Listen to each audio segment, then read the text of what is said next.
Nasalisihan ng mga magnanakaw ang isang driver na tulog sa loob ng kanyang sasakyan sa Baguio City. Ang pagnanakaw nasa pool sa CCTV. Nasa frontline ng balitang yan, si Rainiel Pawi. Kita sa kuha ng CCTV ang isang nakaparadang sasakyan sa tapat ng isang hotel sa barangay Legarda, Burnham, Quezad sa Baguio, pasado alas 5 ng madaling araw kahapon. Nakabukas ang bintana ng sasakyan at kita sa loob ang driver na natutulog. Maya-maya isang itim na sasakyan ang huminto sa kabilang bahagi ng kalsada.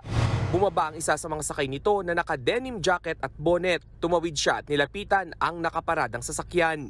Pumunta siya sa passenger side ng sasakyan at nagmasid-masid. Maya-maya binuksan ng lalaki ang pinto ng sasakyan. Dumating naman ang isa pa niyang kasamahan sa kanila hinalughog ang mga gamit sa loob ng sasakyan. Habang ang driver, walang kamalay-malay. Ang pagnanakaw na yan napansin na naka-duty na guard ng hotel. Inakala niya pa raw nakasamahan ng driver ang dalawang lalaki. Pero nang masita, bigla raw itong kumaripas ng takbo. Dito na raw niya ginising ang driver, na lasing pala. Hirap siyang magising sa kalasingan, pero nung time na nalaman niya yata,